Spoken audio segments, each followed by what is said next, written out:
Você já imaginou ser abandonada como um móvel velho que ninguém mais quer? Aos 16 anos, quando a maioria das meninas sonha com festas de formatura e primeiro amor, eu fui deixada numa cidadezinha do litoral paulista, com uma cadeira de rodas, uma mochila surrada e o som das ondas como única companhia. O cheiro da maresia ainda me transporta para aquele dia. Janeiro de 1978. O sol inclemente sobre minha pele, o suor escorrendo pelas minhas costas e o ronco do motor do Chevette amarelo da minha madrasta ficando cada vez mais distante. Tenho 82 anos agora, os cabelos completamente brancos e rugas que contam mais histórias do que consigo lembrar. Mas aquela tarde permanece nítida como se tivesse acontecido ontem. O abandono tem esse poder, sabe? Marca a alma como ferro quente. Deixa uma cicatriz que o tempo não consegue apagar por completo. Se vira, Luciana, não dá mais para te carregar. Essas foram as últimas palavras de Marlene antes de me deixar sozinha na calçada da praia, com 50 cruzeiros no bolso e um futuro tão vazio quanto o horizonte à minha frente. Mal sabia eu que aquele momento de desespero seria o início de uma história que mudaria completamente meu destino. Sou Luciana Freitas Mendonça. Nasci em São Paulo, filha de um contador de classe média e uma professora de piano. Tive uma infância normal até os 7 anos, quando a poliomielite chegou sem aviso e levou embora meus sonhos de dançarina junto com os movimentos das minhas pernas. Lembro do desespero nos olhos da minha mãe quando os médicos explicaram que eu nunca mais andaria. Papai, sempre mais prático, comprou minha primeira cadeira de rodas, uma estrutura de metal pesada que parecia mais uma prisão do que um auxílio para a locomoção. Mamãe morreu quando eu tinha 9 anos de uma pneumonia que começou como um resfriado e a levou em menos de uma semana. A casa ficou silenciosa. O piano fechado juntava poeira no canto da sala e papai começou a trabalhar até mais tarde. Eu ficava sozinha com a empregada, que tinha pena de mim e me entupia de doces para compensar a solidão. Quando completei 11 anos, papai trouxe Marlene para casa. Esta é minha amiga especial, disse com um sorriso forçado. Eu não sorri de volta. Percebi nos olhos dela algo que aprendi a reconhecer. O desconforto de quem não sabe lidar com a deficiência alheia. Ela me tratava como um objeto quebrado, sempre falando mais alto, como se a paralisia das pernas tivesse afetado minha audição. Com o tempo, o casamento deles se oficializou, mas minha relação com Marlene nunca melhorou. Papai, cada vez mais ausente em suas viagens de trabalho, não percebia ou fingia não perceber como ela me ignorava quando estávamos sozinhas. Seu pai me enganou, dizia ela. Nunca mencionou que teria que cuidar de uma aleijada. Quando papai morreu num acidente de carro, 3 meses antes daquele fatídico dia na praia, algo mudou definitivamente no olhar de Marlene. Da indiferença passou ao ressentimento declarado. Ela vendeu nossa casa e muitos dos móveis, inclusive o piano da minha mãe. Vamos fazer uma viagem, anunciou numa manhã de janeiro. Preciso resolver umas coisas no litoral. E foi assim que me vi, depois de horas de estrada, sendo deixada para trás como um fardo indesejado na calçada de uma praia que eu nem sabia o nome. O Guarujá da década de 70 era um balneário elegante, frequentado pela elite paulistana. As mansões à beira-mar ostentavam jardins bem cuidados e carros importados nas garagens. Eu, sentada na calçada com minha cadeira de rodas, era uma mancha no cartão postal, uma anomalia que os banhistas tentavam não enxergar enquanto seguiam para a areia com suas toalhas coloridas e protetor solar. As primeiras horas foram de choque. O calor intenso fazia minha cabeça latejar. Tentei me mover para debaixo da sombra de uma amendoeira próxima, mas a cadeira afundava na areia fofa, emperrando as rodas. Um grupo de adolescentes passou por mim, rindo alto. Por um momento pensei que me ajudariam, mas seguiram seu caminho, absortos em sua própria juventude despreocupada. Alguém pode me ajudar? Minha voz saiu mais baixa do que eu pretendia, engolida pelo barulho das ondas e pelo vento que carregava grãos de areia para meus olhos. Olhei para os 50 cruzeiros na minha mão. Não daria para muita coisa. Talvez um sanduíche e um refrigerante. E depois? Onde dormiria? Como sobreviveria? A sensação de abandono era física. Um vazio no estômago, um peso no peito, um nó na garganta que não me deixava engolir direito. Passei a mão pelos cabelos cacheados, tentando organizar as ideias. Precisava de um plano. Eu era jovem, mas não era tola. Tinha terminado o ginásio com boas notas, apesar das dificuldades. Sabia ler, escrever, fazer contas. Talvez conseguisse um emprego como balconista em alguma loja. Mas quem contrataria uma menina de 16 anos em cadeira de rodas? Estava ponderando minhas escassas opções quando o Mercedes prata apareceu, diminuindo a velocidade ao se aproximar. O vidro fumê abaixou, revelando um homem de meia idade, cabelos grisalhos nas têmporas e olhos azuis penetrantes. — Está tudo bem, menina? A voz era grave, educada, com um sotaque que misturava o interior paulista com algo estrangeiro, que não consegui identificar. — Não, não está, respondi sem energia para mentir. Ele desligou o motor e saiu do carro. Vestia calças de linho claro e uma camisa azul marinho. Aproximou-se com passos calmos, estudando minha situação com olhos atentos. — Meu nome é Henrique Almeida. Posso perguntar o que faz aqui sozinha? Hesitei. Meu pai sempre me alertou sobre estranhos. Mas o que eu tinha a perder agora? Minha madrasta me deixou aqui e foi embora. Não tenho para onde ir. Ele franziu o senho, visivelmente perturbado com a informação. — Venha comigo. Moro aqui perto. Pode usar o telefone da minha casa para ligar para algum parente. Em qualquer outra circunstância, eu teria recusado. Mas naquele momento, sob aquele sol impiedoso, sem água, sem dinheiro, sem futuro, aceitei sua oferta. Foi a decisão que mudou minha vida para sempre. O que eu não sabia, enquanto o motorista guardava minha cadeira no porta-malas e Henrique me ajudava a sentar no banco de couro macio do Mercedes, era que aquele homem guardava segredos sobre minha família, que redesenhariam completamente minha compreensão sobre quem eu era e de onde vinha. O caminho para a casa de Henrique foi curto, mas cada curva me afastava do mundo que eu conhecia. O carro subiu por uma estrada particular, ladeada por palmeiras imperiais. Conforme avançávamos, uma construção majestosa foi surgindo. Uma mansão em estilo mediterrâneo, com paredes brancas, telhados de terracota e janelas amplas voltadas para o mar. Chegamos, anunciou enquanto o portão eletrônico se abria automaticamente. Engoli em seco. Aquilo não era uma casa como ele havia descrito, mas uma propriedade que parecia saída de um filme. Jardins impecáveis cercavam a construção de 3 andares. Uma fonte com uma escultura de Netuno jorrava água cristalina no centro da entrada circular. Um mordomo de uniforme surgiu para abrir a porta do carro, enquanto uma senhora de cabelos grisalhos presos em um coque perfeito apareceu na entrada principal. — Quem é essa menina, seu Henrique? Perguntou a mulher, ajeitando o avental impecavelmente branco. — Encontrei-a abandonada na praia, Elsa. Vamos cuidar dela por enquanto. Prepare o quarto azul, por favor. Fui conduzida para dentro da mansão em minha cadeira de rodas, empurrada pelo motorista.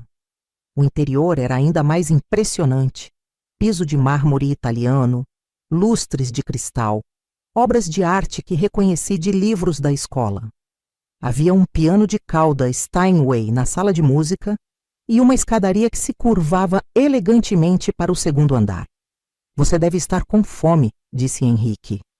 Elsa vai preparar algo enquanto conversamos um pouco. Fui levada para uma sala de estar com vista para o oceano. Grandes janelas francesas estavam abertas, permitindo que a brisa marinha entrasse, balançando suavemente as cortinas de linho. Henrique me ofereceu água em uma taça de cristal lapidado. Bebi com avidez, percebendo só então o quanto estava desidratada. — Qual é o seu nome? Perguntou, sentando-se em uma poltrona à minha frente.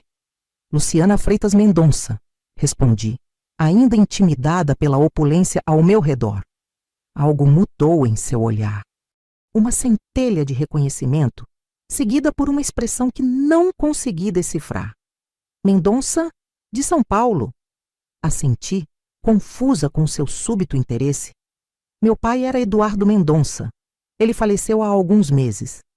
Henrique ficou imóvel por alguns segundos, como se processasse uma informação crucial. Então, levantou-se abruptamente. Há algo que preciso lhe mostrar. Ele caminhou até um aparador de madeira nobre que sustentava diversas fotografias emolduradas. Pegou uma delas e voltou para onde eu estava. Estendeu-me o porta-retratos de prata. Na fotografia, uma jovem mulher em uma cadeira de rodas segurava um bebê nos braços. Ao seu lado, um homem jovem, inegavelmente uma versão mais jovem de Henrique. A mulher era extraordinariamente parecida comigo, ou melhor, com as fotos que eu tinha visto da minha mãe na juventude. Os mesmos cabelos escuros cacheados, o mesmo formato de rosto, os mesmos olhos grandes e amendoados. Quem é ela? Perguntei, embora uma parte de mim já soubesse a resposta. Esta é Regina Freitas, respondeu Henrique com a voz embargada. A irmã gêmea da sua mãe. O mundo parou. O som das ondas, o tic-tac do relógio de pêndulo no canto da sala, até minha própria respiração. Tudo parecia suspenso naquele segundo de revelação. Olhei para a fotografia novamente, estudando cada detalhe, procurando confirmar o que meus olhos já sabiam. Aquela mulher era quase idêntica à minha mãe. Irmã gêmea? Mas como? Minha voz saiu fraca, trêmula. Mamãe nunca mencionou ter uma irmã, muito menos uma gêmea. Henrique suspirou profundamente, sentando-se novamente. Seus olhos azuis pareciam mais opacos agora, nublados por memórias antigas. Sua mãe e Regina foram separadas quando tinham 20 anos. Seu avô, Antônio Freitas, era um homem severo, tradicional. Quando Regina contraiu poliomielite aos 18 anos e ficou paralisada da cintura para baixo, ele a considerou um fardo, uma vergonha para as damas da família. Meu estômago se contorceu. A história soava dolorosamente familiar. Regina e eu nos apaixonamos quando ela estava no hospital se recuperando. Eu era estudante de medicina na época. Ele apontou para o bebê na foto. Este é nosso filho, Lucas, mas seu avô nunca aceitou nosso relacionamento. Quando Regina engravidou, ele a internou em uma clínica isolada, longe da cidade, e depois obrigou-a a entregar o bebê para a adoção. Lágrimas involuntárias começaram a escorrer pelo meu rosto. O peso da história, tão próxima e ao mesmo tempo tão distante de mim, era esmagador. E minha mãe? Ela sabia disso tudo? Sua mãe, Renata, foi proibida de ver ou mencionar a irmã. Seu avô a ameaçou de deserdá-la se mantivesse contato com Regina. Eventualmente, Renata se casou com seu pai e seguiu a vida. Regina ficou em uma instituição por alguns anos, até que consegui encontrá-la e trazê-la para morar comigo, contra a vontade da família dela. Olhei novamente para a foto, focando agora no bebê. E o que aconteceu com Lucas? Foi adotado por uma família de diplomatas. Cresceu na Europa. Consegui encontrá-lo anos depois, quando já era adulto. Hoje ele mora em Portugal. Tem seus próprios filhos. Henrique sorriu tristemente. Seus primos que você nunca conheceu. Elsa entrou nesse momento, trazendo uma bandeja com sanduíches e suco. Colocou-a sobre a mesa lateral e saiu discretamente, percebendo a intensidade da conversa. Mas eu não conseguia pensar em comida. Minha mente estava uma confusão de perguntas, revelações e conexões sendo formadas. E Regina? Onde ela está agora? O silêncio que se seguiu foi resposta suficiente. Henrique levantou-se e caminhou até a janela, olhando para o mar. Regina faleceu há 20 anos. Complicações respiratórias comum em pessoas com sequelas de poliomielite. Virou-se para mim. A doença que também atingiu você, exatamente como atingiu sua tia. A coincidência era perturbadora demais para ser apenas acaso. Eu, assim como minha tia desconhecida, presa a uma cadeira de rodas pela mesma doença. E agora, abandonada como ela havia sido, encontrada pelo mesmo homem que a amara. Por que minha madrasta me trouxe especificamente para esta cidade? Perguntei, tentando conectar as peças. Como ela sabia? Henrique retornou, sentando-se mais próximo de mim agora. Seu pai deve ter mencionado meu nome ou esta cidade em algum momento. Talvez ele soubesse mais do que aparentava sobre a história da sua mãe. Ele pegou minha mão entre as suas, um gesto surpreendentemente paternal. Luciana, acredito que sua madrasta não a abandonou por acaso aqui. Ela a trouxe até mim. Os dias seguintes foram uma montanha-russa emocional. Fiquei hospedada no quarto azul, um aposento espaçoso com vista para o mar, adaptado com barras de apoio no banheiro e espaço suficiente para manobrar minha cadeira. Elsa cuidava de mim com atenção discreta, ajudando-me com roupas novas que Henrique mandara comprar e preparando refeições que faziam minha barriga, acostumada à comida sem graça de Marlene, roncar de antecipação. Henrique passou horas comigo, mostrando álbuns de fotografias, contando histórias sobre Regina, como ela adorava música clássica, como ria jogando-as a cabeça para trás, como lutou para ser independente apesar das limitações físicas. A cada nova revelação, era como se um pedaço do quebra-cabeça da minha própria identidade se encaixasse. Você tem o mesmo talento musical dela, comentou Henrique na terceira noite, após me ouvir tocando algumas notas no piano da sala de música. Regina também tocava. Aprendeu sozinha depois do acidente. No quarto dia, um advogado veio à mansão. Henrique e ele conversaram longamente em seu escritório, enquanto eu folheava livros na biblioteca ampla que ocupava uma ala inteira do segundo andar. Quando terminaram, Henrique me chamou. Estamos entrando com um pedido de tutela temporária, explicou. Como você tem 16 anos, legalmente é menor de idade. Sua madrasta cometeu abandono de incapaz, um crime sério. A menção a Marlene despertou sentimentos contraditórios. Por um lado, o abandono ainda doía como uma ferida aberta. Por outro, se ela não tivesse me deixado naquela praia, eu jamais teria descoberto a verdade sobre minha família. Você quer que ela seja presa? Perguntei-la incerta. Henrique considerou minha pergunta. Quero que ela responda pelo que fez. Mas a decisão final será sua, Luciana. Você é a parte prejudicada. Uma semana após minha chegada, outra visita importante. Uma assistente social veio verificar minhas condições. Inspecionou a casa, conversou comigo em particular, fez perguntas sobre como estava sendo tratada. Respondi com honestidade.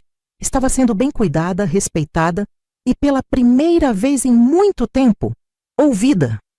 A notícia da sobrinha cadeirante de Henrique Almeida começou a circular pela comunidade local. Vizinhos vieram visitar, trazendo presentes e olhares curiosos. A alta sociedade do Guarujá, em seu círculo fechado de fofocas e aparências, especulava sobre minha chegada repentina. Alguns foram gentis, outros mantiveram distância, como se minha deficiência fosse contagiosa. No final de 2 semanas, Henrique me chamou para uma conversa importante no jardim.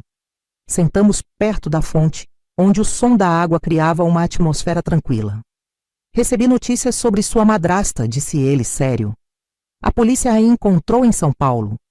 Ela confessou o abandono e abriu mão de qualquer direito sobre você. Assenti, absorvendo a informação sem surpresa. O juiz concedeu minha petição de tutela provisória. Se você concordar, Luciana, gostaria que ficasse aqui comigo permanentemente. Posso providenciar sua matrícula na melhor escola da região, contratar professores particulares para compensar o tempo perdido, dar-lhe o apoio que precisa. Olhei para o mar ao longe, pensando em como minha vida havia sido completamente transformada em questão de dias.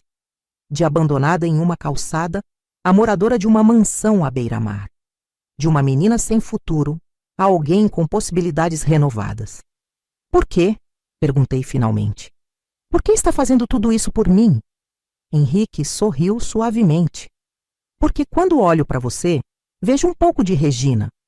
Vejo a chance de fazer agora o que não pude fazer no passado. Proteger alguém que me lembra tanto dela.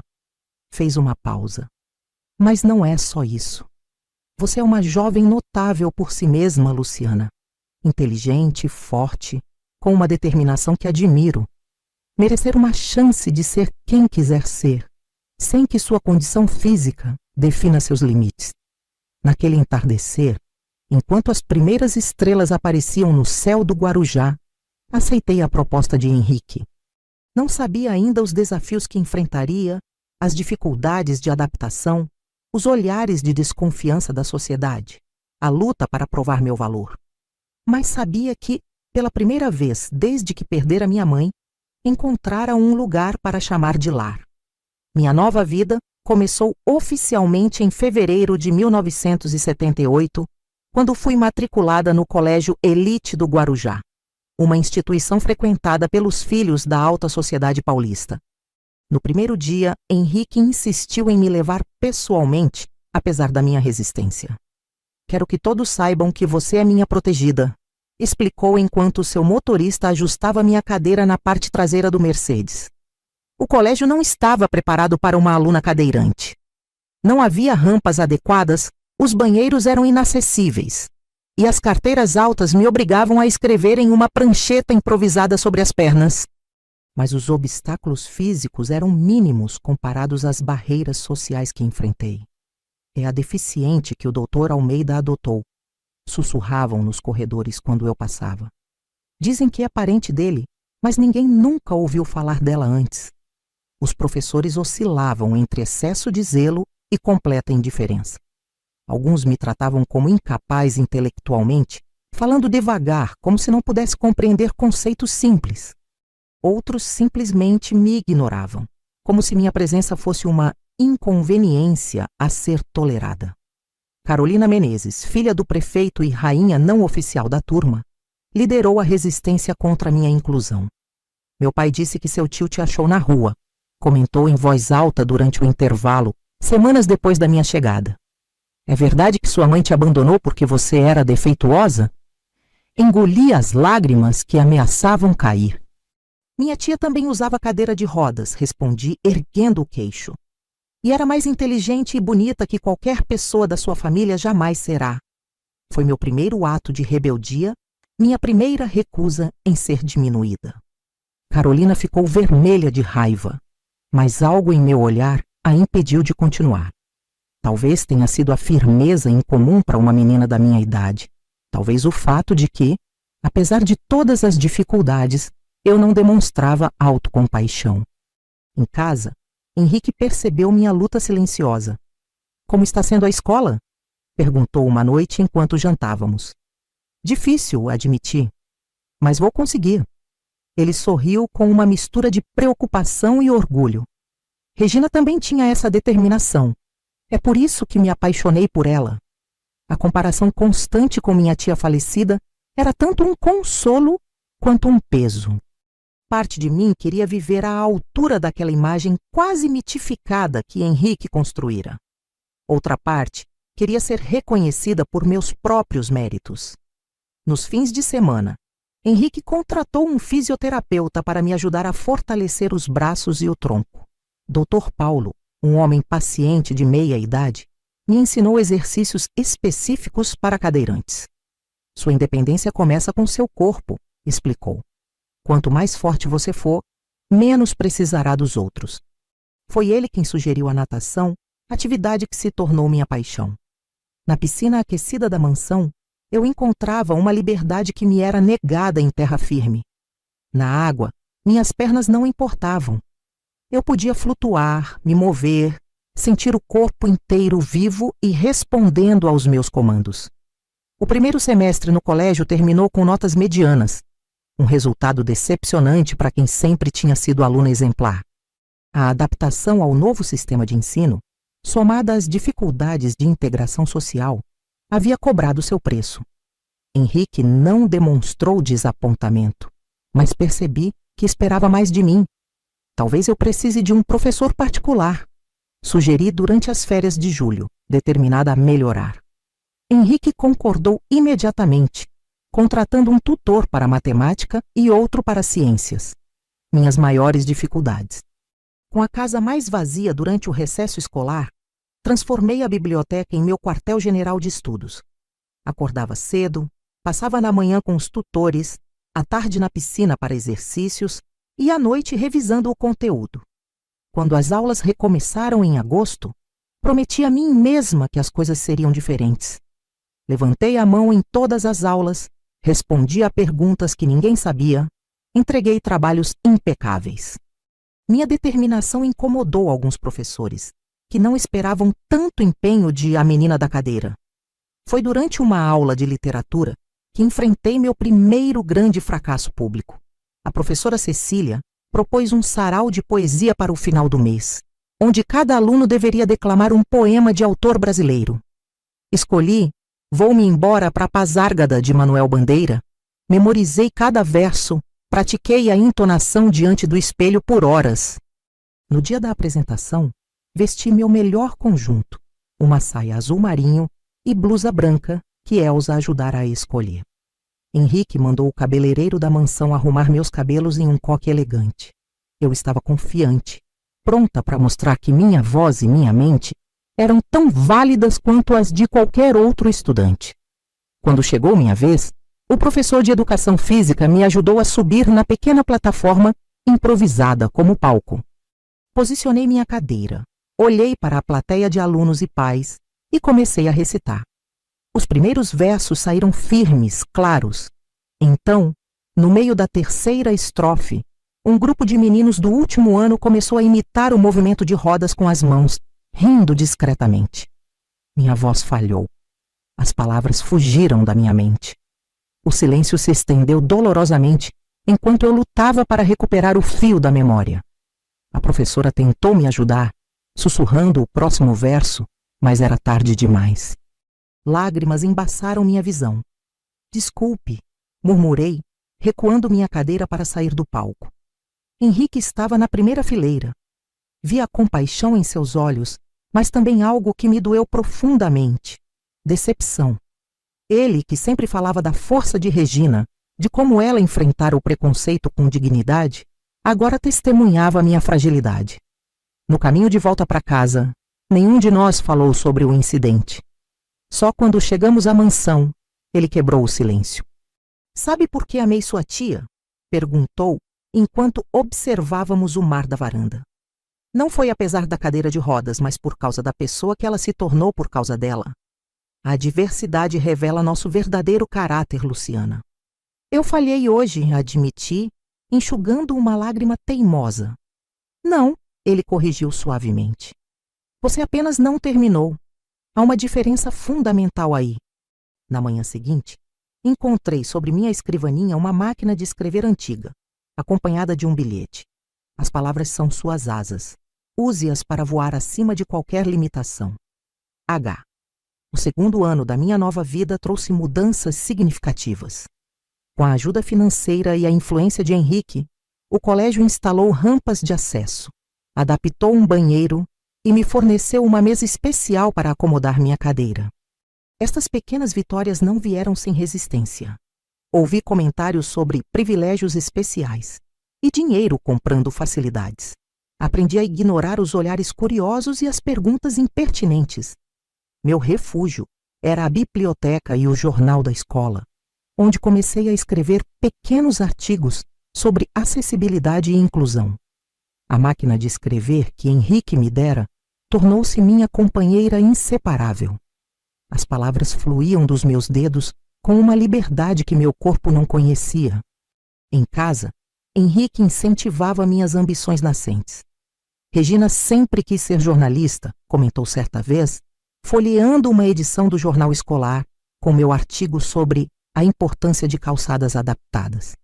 Vejo o mesmo talento em você para contar histórias que importam. Minha relação com Elsa também evoluiu. Inicialmente formal, a governanta agora me tratava quase como uma neta. Foi ela quem me ensinou a cozinhar, adaptando utensílios para que eu pudesse alcançá-los da cadeira, e me contou histórias do passado da mansão. O senhor Henrique nunca foi o mesmo depois que Dona Regina partiu, confessou uma tarde enquanto preparávamos bolinhos de chuva. Ficou mais fechado, mais solitário, até você chegar. Em outubro de 1979, um evento inesperado abalou nossa rotina. Lucas, o filho de Henrique e Regina, meu primo biológico que eu conhecia apenas por fotografias, anunciou que viria ao Brasil a negócios e aproveitaria para nos visitar. Henrique ficou visivelmente nervoso. Mandou polir toda a prataria, redecorar o quarto de hóspedes, contratar um chefe renomado para a semana da visita. Ele vem com a esposa, Diana. São pessoas sofisticadas, acostumadas com o melhor da Europa, explicou, como se tentasse justificar o exagero. Percebi que havia muito mais em jogo do que uma simples visita familiar. Henrique buscava a aprovação, queria mostrar ao filho, que não pôde criar, que tinha feito algo significativo ao me acolher. Quando Lucas finalmente chegou, a semelhança com Henrique me impressionou. Os mesmos olhos azuis penetrantes, o mesmo porte elegante. Diana, sua esposa inglesa, era uma mulher reservada, mas gentil. Ambos me trataram com curiosidade cordial. "Então você é a famosa Luciana", disse Lucas durante o jantar elaborado de boas-vindas. "Papai fala muito de você em suas cartas." A tensão era palpável. Duas famílias artificialmente unidas pelo destino. Henrique, que perdera a chance de criar o filho. Lucas, que crescera sem conhecer os pais biológicos. Eu, a sobrinha neta de Regina, que agora ocupava um espaço na vida de ambos. Foi durante um passeio pela praia, 2 dias depois, que Lucas revelou seus verdadeiros sentimentos. "Você sabe que ele está tentando compensar, não é?" comentou enquanto caminhava ao lado da minha cadeira adaptada para a areia. "O que não pôde fazer por mim e por minha mãe, agora faz por você." Suas palavras me atingiram como um tapa. "Acha que sou um projeto de caridade?" Lucas parou, considerando suas próximas palavras. "Acho que você é uma segunda chance para ele. E espero sinceramente que isso seja bom para ambos." Antes de partir, após uma semana tensa de convivência forçada, Lucas me entregou um pacote. "Eram de minha mãe", explicou. "Achei que você deveria tê-los." Dentro da caixa, encontrei diários, dezenas deles, escritos pela mão de Regina durante anos. Sua vida, seus pensamentos, seus sonhos e frustrações, registrados em caligrafia delicada. Um tesouro inestimável que se tornaria meu guia nos anos seguintes. Os diários de Regina se tornaram minha obsessão. Li cada página, cada palavra, absorvendo a vida da tia que nunca conheci. Através de suas palavras, descobri uma mulher complexa, inteligente, ambiciosa, frequentemente amarga com as circunstâncias que a limitavam, mas sempre determinada a viver intensamente. "Hoje a cadeira parece mais pesada", ela escreveu em uma entrada de 1960. "Não pelo metal, mas pelo que representa. Um lembrete constante do que não posso fazer, de onde não posso ir, de quem não posso ser. Mas então olho para o céu tão vasto, tão livre, e lembro que minha mente pode voar, mesmo quando minhas pernas não podem me levar." Quanto mais lia, mais percebia que Regina havia enfrentado os mesmos demônios que agora me atormentavam. A frustração com a dependência física, a raiva contra um mundo projetado para excluir pessoas como nós, a determinação de provar valor além da deficiência. Em 1980, quando completei 18 anos, Henrique organizou uma festa suntuosa. A alta sociedade do Guarujá compareceu em peso, alguns por genuína consideração, muitos por curiosidade ou obrigação social. Durante a celebração, Henrique me chamou ao centro do salão.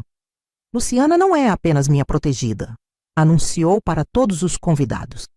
"A partir de hoje, é oficialmente minha filha por adoção."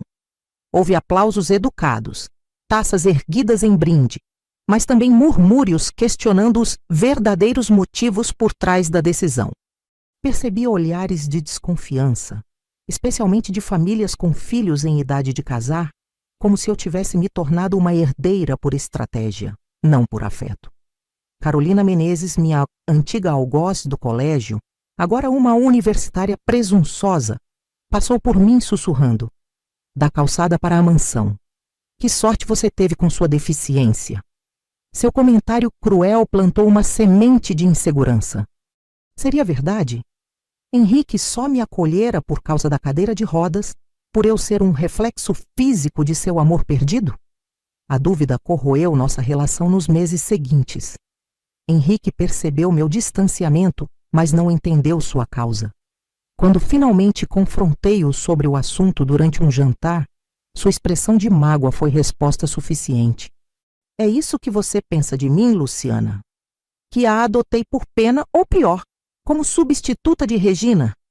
Você me compara com ela o tempo todo, argumentei. Diz que tenho o mesmo talento, a mesma determinação, até os mesmos gestos.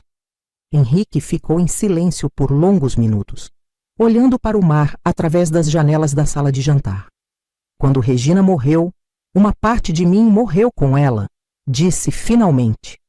Por 20 anos, vivi como uma casca vazia, sem propósito além de administrar meus negócios e preservar suas memórias. Então você apareceu. Fez uma pausa para tomar um gole de vinho. Sim, no início foi a semelhança física que me chamou a atenção. Como poderia não ser? Mas o que me fez trazê-la para esta casa, cuidar de você, eventualmente amá-la como filha, foi quem você é, Luciana. Sua essência, não suas circunstâncias. Aquela conversa franca iniciou uma nova fase em nossa relação. Comecei a ver Henrique não como um benfeitor distante ou um substituto paterno idealizado, mas como um homem real, com falhas, cicatrizes emocionais e uma capacidade enorme de amar apesar das perdas. No final daquele ano, tomei uma decisão que surpreendeu a todos. Em vez de escolher a administração para seguir os negócios de Henrique, como ele secretamente esperava, anunciei que prestaria vestibular para direito. Por quê? Perguntou Henrique, visivelmente desapontado, embora tentasse esconder. Porque nos diários Regina escreve sobre como foi legalmente silenciada, como o sistema estava estruturado contra mulheres como ela, expliquei. Quero mudar isso. Quero ser a voz que ela não pôde ter. A decisão abriu uma brecha entre nós. Não uma ruptura, mas uma distância sutil. Henrique apoiou minha escolha publicamente, pagou a melhor faculdade de São Paulo, comprou um apartamento adaptado para que eu pudesse morar na capital durante o período letivo. Mas percebi que, ao recusar seguir seus passos, havia quebrado um sonho não declarado. Na véspera da minha partida para São Paulo, encontrei Henrique na biblioteca, examinando a fotografia de Regina que sempre carregava consigo. Ela teria orgulho de você? Disse sem levantar os olhos. E você? Perguntei, a voz trêmula. Tem orgulho de mim? Ele finalmente me olhou, seus olhos azuis marejados. Mais do que pode imaginar. E mais assustado do que gostaria de admitir. Por quê? Porque agora você está escolhendo seu próprio caminho longe da minha proteção. O mundo lá fora não é a bolha privilegiada que criei para você aqui. Eu sei, respondi. Mas se algo aprendi com os diários de Regina, é que ficar confortável nunca leva à mudança real. Na manhã seguinte, quando o motorista colocava minhas malas no carro, Henrique me entregou uma pequena caixa de veludo. Era dela, disse simplesmente. Dentro, encontrei um colar de ouro com um pingente de sol, um círculo dourado com raios delicados se estendendo em todas as direções. Ela sempre dizia que a cadeira podia aprisionar seu corpo, mas nada poderia impedir sua luz de brilhar, explicou Henrique. Agora é seu momento de brilhar, Luciana. Parti para São Paulo com o coração dividido entre a gratidão pelo passado seguro e a ansiedade pelo futuro incerto. Não sabia então que os verdadeiros desafios apenas começavam, nem que as revelações mais dolorosas sobre minha família ainda estavam por vir. Agora vou continuar com o roteiro, seguindo para as partes 4 e 5. Devo manter o estilo da narrativa em primeira pessoa, continuando a história da protagonista Luciana, que agora está indo para São Paulo para estudar direito após ser adotada por Henrique, o homem que amou sua tia Regina. Parte 4 será o clímax emocional, dividido em 3 subpartes, e parte 5 será as reflexões e conclusão, dividida em 2 subpartes. Vou manter a qualidade da narrativa, garantindo que cada subparte tenha aproximadamente o número de palavras especificado. São Paulo me recebeu com sua habitual indiferença. Na Faculdade de Direito do Largo São Francisco, eu era apenas mais uma caloura, com a diferença de que me locomovia sobre rodas.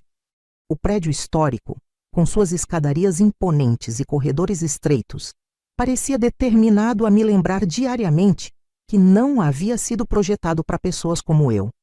Os primeiros meses foram um teste constante de resistência. Acordava 2 horas antes das aulas para garantir que chegaria a tempo, considerando os obstáculos do transporte público. Frequentemente, precisava ser carregada por desconhecidos para subir degraus ou entrar em ônibus sem acessibilidade. Cada dia era uma pequena batalha contra a cidade, que parecia conspirar contra minha independência tão duramente conquistada. Não sei se consigo, confessei a Henrique pelo telefone, após um dia particularmente difícil em que fiquei presa na chuva porque nenhum táxi quis parar para uma cadeirante. Regina também pensou em desistir no primeiro ano de faculdade, respondeu ele. Mas ela costumava dizer que desistir é um luxo que pessoas como vocês não podem se dar. Aquelas palavras, embora bem intencionadas, plantaram uma semente de rebeldia. Eu estava cansada de ser comparada à minha tia, cansada de carregar não apenas o peso da minha própria luta, mas também o legado não cumprido dela. Foi nesse estado de espírito que conheci Marcelo Ribeiro, um professor assistente de Direito Constitucional que não tinha o hábito de facilitar as coisas para mim. Enquanto outros professores me tratavam com condescendência mal disfarçada, ele exigia de mim o mesmo rigor intelectual que cobrava dos demais alunos. Senhorita Mendonça, chamou-me durante um debate acalorado sobre direitos fundamentais. Sua deficiência não é licença para argumentos deficientes. Reformule seu raciocínio. A turma inteira ficou em silêncio, aguardando minha reação. Engoli o orgulho ferido e refiz minha argumentação, desta vez com maior precisão. Quando terminei, vi um quase imperceptível aceno de aprovação em seu rosto austero. No final daquela aula, ele me pediu para ficar. Você tem potencial, disse, ajustando os óculos de armação grossa. Mas está desperdiçando energia tentando provar que merece estar aqui. Canalize essa força para o que realmente importa. E o que seria isso, professor? Mudar o sistema por dentro, não ser a exceção, mas criar a regra. Foi o início de uma mentoria que transformaria minha trajetória acadêmica. Marcelo me indicou para o Núcleo de Direitos Humanos da faculdade, onde comecei a trabalhar com casos reais de discriminação e falta de acessibilidade. Aos poucos, meus objetivos se expandiram além da advocacia tradicional.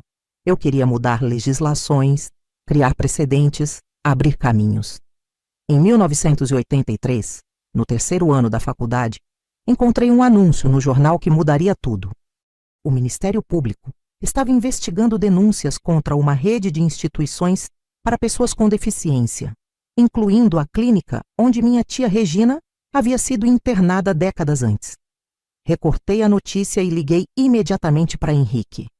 Preciso dos registros completos de onde Regina ficou internada. Falei sem preâmbulos.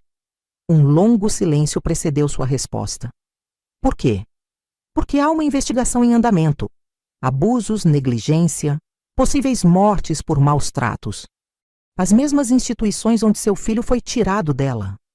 Luciana, isso foi há mais de 40 anos. Revirar esse passado não trará nada de bom. Sua resistência apenas aumentou minha determinação. Não é só pelo passado, Henrique. Algumas dessas clínicas ainda funcionam. Pessoas como eu, como Regina, continuam sendo enviadas para lá, escondidas da sociedade como vergonhas familiares. Você não entende o que está pedindo. Sua voz soou mais grave. Há coisas sobre Regina, sobre aquela época, que nunca contei. Aquela hesitação acendeu um alerta. O que Henrique estaria escondendo? Que segredos ainda pairavam sobre a história da minha família? Estou indo para o Guarujá neste final de semana, eu anunciei. Precisamos conversar pessoalmente. A viagem de São Paulo para o litoral nunca pareceu tão longa. Quando finalmente cheguei à mansão, encontrei Henrique envelhecido, como se aqueles 3 anos de distância tivessem cobrado décadas. Elsa me avisou baixinho que ele não andava dormindo bem, preocupado com problemas nos negócios e com minha obsessão por justiça, como ele chamava. No jantar, evitamos o assunto principal, conversando sobre amenidades, meus estudos, os negócios dele, as novidades da cidade. Foi apenas quando nos retiramos para a biblioteca, nosso tradicional local de conversas importantes, que Henrique finalmente suspirou e abriu uma gaveta trancada de sua escrivaninha. O que vou lhe mostrar nunca foi visto por ninguém, além de mim e do advogado que contratei na época. Disse, retirando uma pasta amarelada pelo tempo. Nem mesmo nos diários de Regina você encontrará isso. Ela nunca soube desou toda a verdade. Meu coração acelerou enquanto ele colocava os documentos à minha frente. A pasta continha relatórios médicos, cartas oficiais e um acordo de confidencialidade assinado por Antônio Freitas, meu avô, e pela direção da Clínica Santa Eulália. O que é isso? Perguntei, embora um pressentimento sombrio já se formasse em minha mente. A verdadeira razão pela qual Regina foi internada, respondeu Henrique, a voz quase um sussurro. E por que seu avô fez de tudo para apagar a existência dela da história familiar?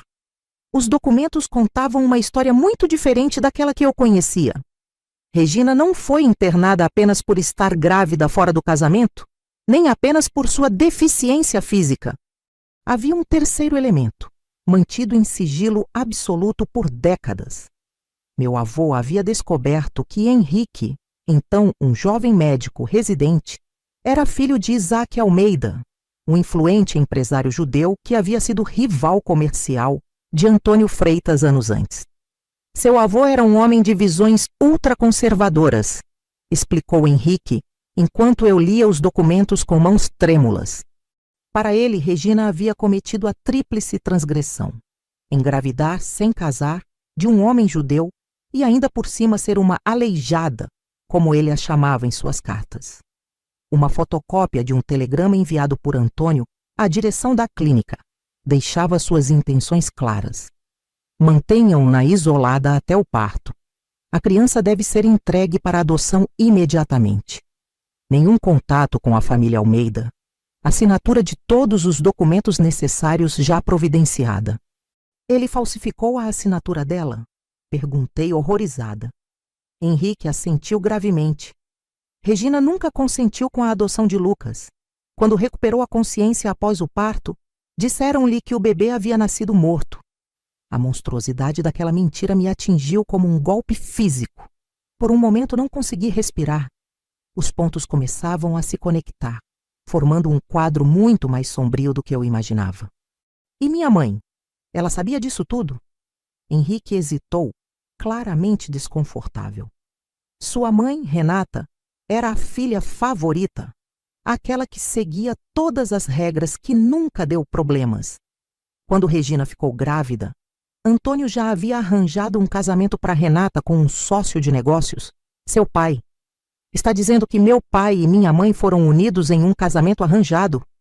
Não exatamente arranjado, mas fortemente incentivado como uma aliança familiar.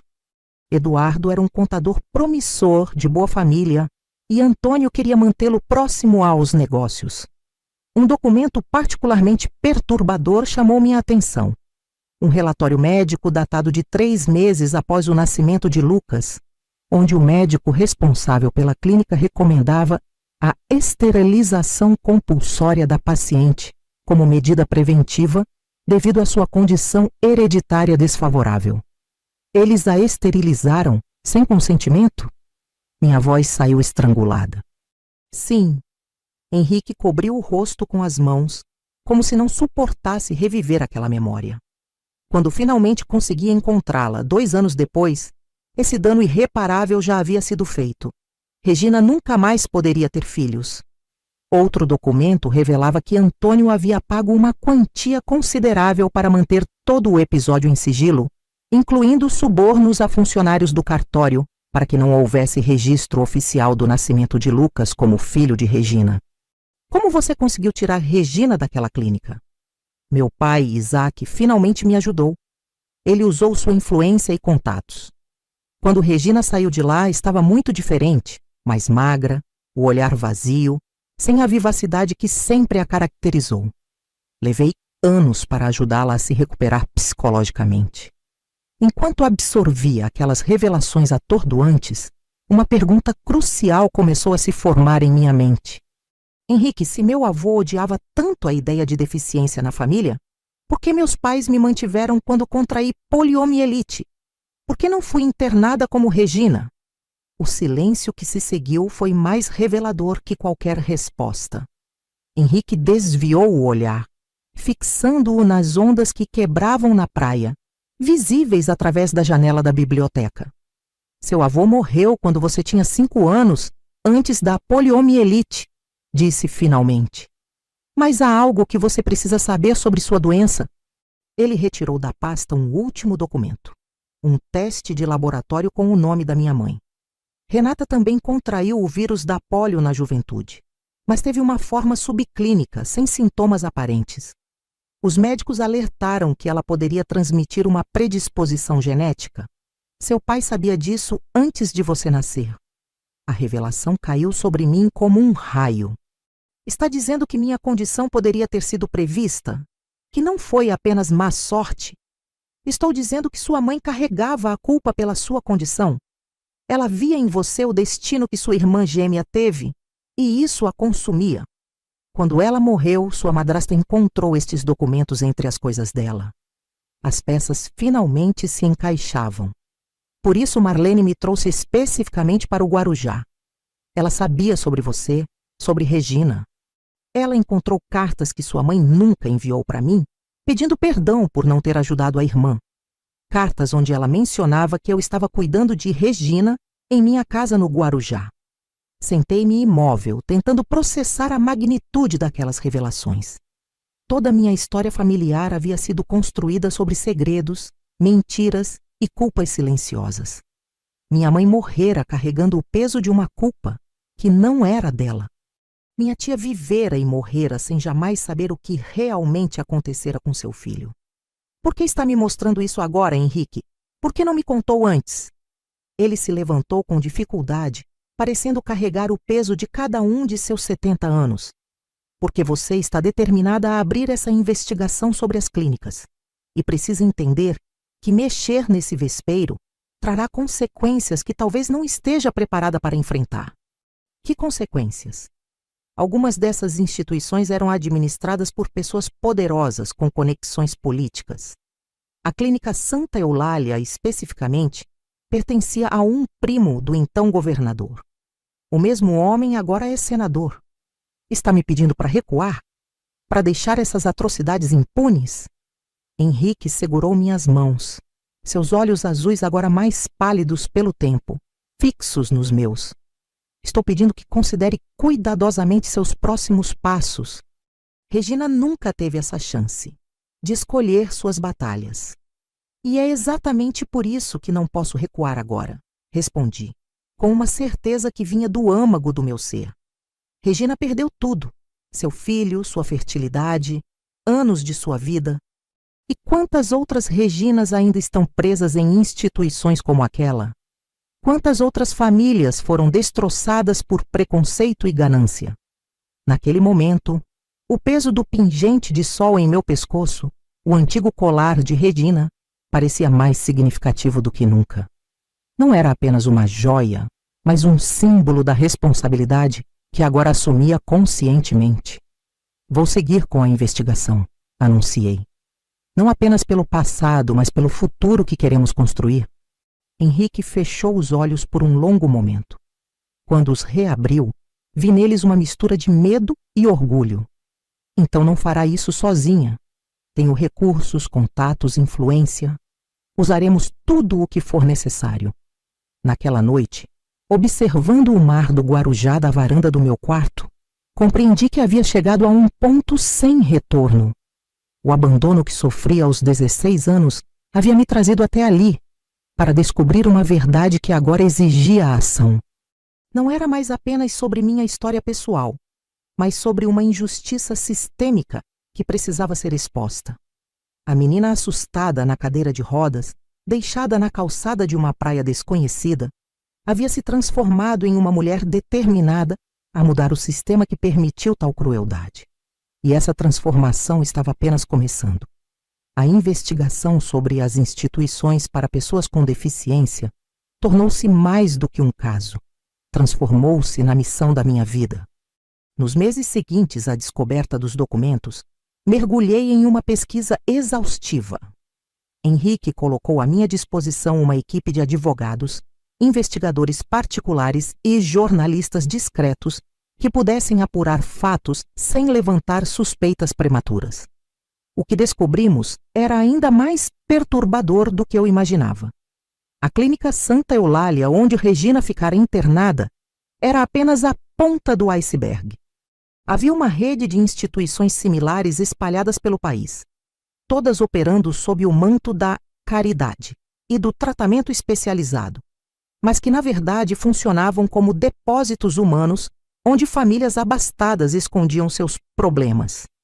Achamos registros de pelo menos 12 mulheres que foram esterilizadas sem consentimento na mesma época que sua tia, relatou Cristina, uma jornalista investigativa que Henrique contratara. E isso só na Santa Eulália. Há indícios de práticas semelhantes em pelo menos 5 outras instituições. Enquanto avançávamos na apuração, enfrentei meu último ano de faculdade com uma determinação renovada. Meu projeto de conclusão de curso focava justamente na evolução legislativa dos direitos das pessoas com deficiência no Brasil, um tema que em 1984 era visto como nicho, quase irrelevante para o mainstream jurídico. Você está desperdiçando seu potencial com esse tema, comentou um professor conservador durante minha defesa. Com seu histórico acadêmico, poderia estar pesquisando direito empresarial, propriedade intelectual, áreas com futuro real. O futuro real, professor, respondi sem esconder minha indignação. É aquele onde nenhum cidadão é tratado como descartável por causa de sua condição física. Aquela resposta foi amplamente comentada nos corredores da faculdade. Para alguns, eu era uma idealista ingênua. Para outros, um exemplo de determinação. O que ninguém sabia era que, paralelamente aos estudos, eu coletava depoimentos de ex-funcionários das clínicas, familiares de pacientes e até mesmo sobreviventes que, como Regina, haviam sido vítimas daquele sistema perverso. Em junho de 1984, 2 meses antes da minha formatura, recebi um telefonema perturbador no apartamento que Henrique mantinha para mim em São Paulo. Senhorita Mendonça? A voz masculina do outro lado da linha era grave, quase sussurrada. Sou Carlos Pimentel, ex-enfermeiro da clínica Santa Eulália. Soube que está investigando o histórico da instituição. Meu coração acelerou. Como conseguiu meu número? Isso não importa. O que importa é que tenho informações que podem interessar a você. Sobre sua tia, Regina Freitas. Marcar um encontro com um estranho que sabia detalhes sobre minha investigação era arriscado, mas não podia perder a oportunidade. Escolhi um café movimentado no centro da cidade, garantindo que estaria em um local público. Carlos Pimentel era um homem de seus 60 anos, cabelos completamente brancos, olhos pequenos e inquietos, que pareciam constantemente verificar se alguém nos observava. Trabalhei na Santa Eulália por 12 anos, explicou depois dos cumprimentos tensos. Saí em 1975, quando não aguentava mais o que via acontecer lá. E o que acontecia exatamente? Ele baixou a voz, inclinando-se sobre a mesa. Experimentos, supostos tratamentos inovadores em pacientes vulneráveis, esterilizações forçadas em mulheres com deficiência ou doenças mentais. Tudo sob o pretexto de eugenia preventiva. Era a política institucional endossada pelos principais médicos do país. Enquanto ele falava, senti um calafrio percorrer minha espinha. Regina havia sido apenas uma entre dezenas, talvez centenas de vítimas. Por que está me procurando agora? Porque guardo algo que pertencia à sua tia. Algo que ela me pediu para entregar a Henrique Almeida, mas nunca tive coragem de fazê-lo. De um envelope surrado, ele retirou uma carta amarelada pelo tempo, com o logo da clínica no cabeçalho. Ela escreveu isso no dia em que soube que seu filho estava vivo. Um funcionário deixou escapar a informação e ela tentou suicídio naquela noite. Aceitei a carta com mãos trêmulas, sentindo seu peso histórico, o testemunho de um desespero que eu mal podia imaginar. Por que não a entregou antes? Carlos desviou o olhar, a vergonha evidente em sua expressão. Medo. Assinei acordos de confidencialidade. Precisava do emprego, tenho família. Fez uma pausa. Mas nunca esqueci o olhar dela naquele dia. Agora estou velho, com câncer terminal. O que podem fazer comigo? Está na hora da verdade vir à tona. Quando retornei ao apartamento, não tive coragem de abrir a carta imediatamente. Liguei para Henrique. Preciso que venha a São Paulo, disse, sem explicar os detalhes. É urgente. Ele chegou no dia seguinte, parecendo envelhecido e cansado. Quando lhe mostrei a carta, seu rosto empalideceu. Tem certeza que quer fazer isso, Henrique? Podemos simplesmente deixar o passado no passado. Ele estendeu a mão, decidido. Se são as últimas palavras de Regina para mim, preciso conhecê-las. Juntos abrimos o envelope. A caligrafia de Regina, que eu conhecia bem dos diários, estava trêmula, quase ilegível em alguns trechos. Henrique, se esta carta chegar a você, saiba que descobri a verdade sobre nosso filho. Ele não morreu como me fizeram acreditar. Foi tirado de mim, vendido como mercadoria em um acordo entre meu pai e esta instituição maldita. Tentei fugir ontem à noite, mas fui capturada. Como castigo, o Dr. Mendes disse que vão me transferir para a ala psiquiátrica. Sei o que isso significa. Lobotomia. Eletrochoques. Não terei mente para lembrar nem mesmo seu nome quando terminarem comigo. Encontre nosso filho, Henrique. Diga a ele que sua mãe o amou até o último momento de lucidez. Diga a ele que lutei, mas não fui forte o bastante. E um dia, se puder, exponha este lugar pelo que realmente é. Um abatedouro de sonhos disfarçado de hospital. Sempre sua, Regina. Henrique leu a carta 3 vezes, as lágrimas escorrendo livremente por seu rosto envelhecido. Quando finalmente falou, sua voz tinha uma resolução que eu jamais havia presenciado. Vamos destruí-los, Luciana. Todos eles. Cada instituição, cada médico, cada político que permitiu que isso acontecesse. Não importa quanto tempo leve, quanto custe. Regina terá justiça. Naquela noite, em meu apartamento em São Paulo, firmamos um pacto silencioso. A carta de Regina seria a primeira peça de um dossiê completo que montaríamos sobre aquela rede de abusos institucionalizados. Minha formatura em Direito, que aconteceria semanas depois, não seria o fim da minha educação, mas o início da minha verdadeira missão. A menina abandonada pela madrasta numa praia do Guarujá havia encontrado não apenas um novo lar e uma nova família, mas seu propósito definitivo. E nada, nem mesmo as ameaças veladas que começamos a receber nos meses seguintes, me afastaria desse caminho. Hoje, sentada na varanda da mansão do Guarujá com meus 82 anos completos, observo o mesmo mar que testemunhou meu abandono décadas atrás. O tempo suavizou alguns contornos daquela história, mas intensificou outros. O vento marinho ainda traz consigo ecos do passado, sussurros de uma jornada que começou com desespero e culminou em transformação. A investigação sobre as instituições para pessoas com deficiência durou quase uma década. Enfrentamos resistências poderosas, ameaças, processos judiciais e uma campanha sistemática de descrédito. O senador que tinha ligações com a Clínica Santa Eulália usou toda a sua influência para tentar nos silenciar.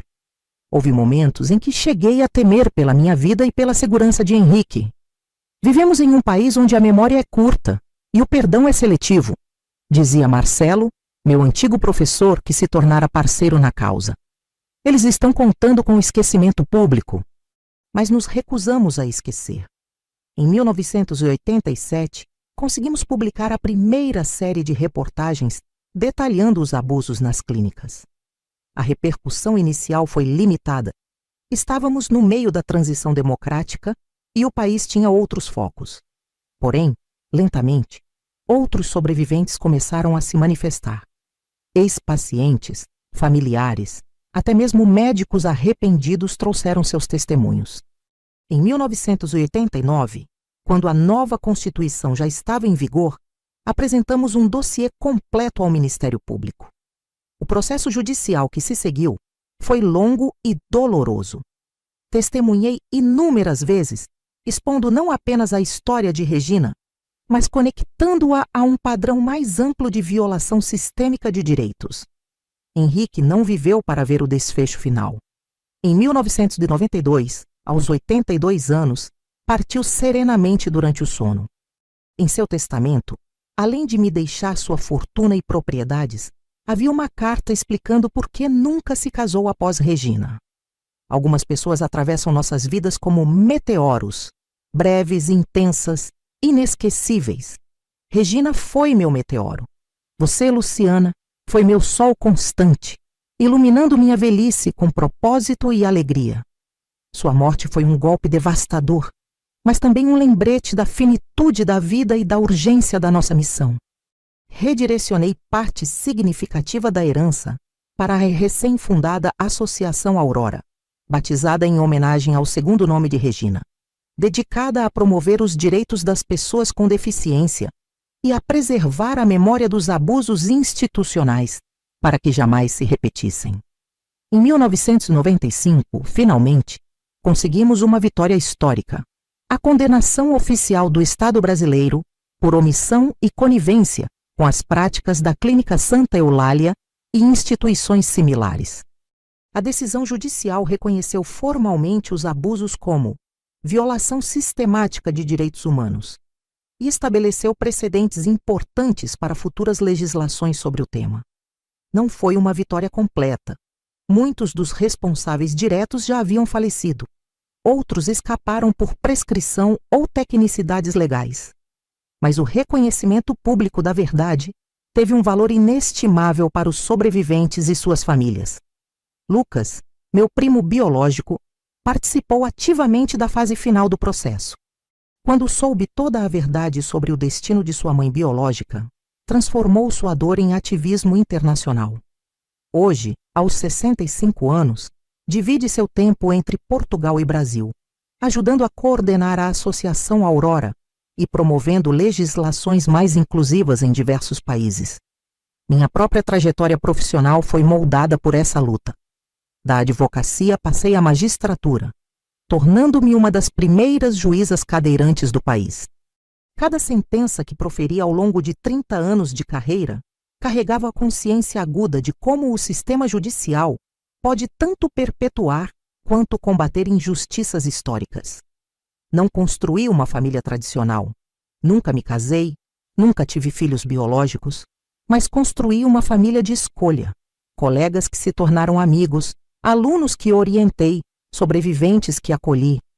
E houve Paulo, um jornalista que cobriu o caso da Clínica Santa Eulália e permaneceu ao meu lado por quase 20 anos, até seu falecimento precoce em 2002. Não oficializamos nossa união, mas compartilhamos uma vida de companheirismo e propósito comum. Penso frequentemente no estranho destino que me trouxe até aqui. Se Marlene não tivesse me abandonado naquela praia, se Henrique não tivesse passado naquele exato momento, se não tivéssemos descoberto nossa conexão familiar, como teria sido minha vida? Teria sobrevivido? Teria encontrado outro caminho? Ou teria me tornado apenas mais uma estatística, mais uma pessoa com deficiência apagada da história?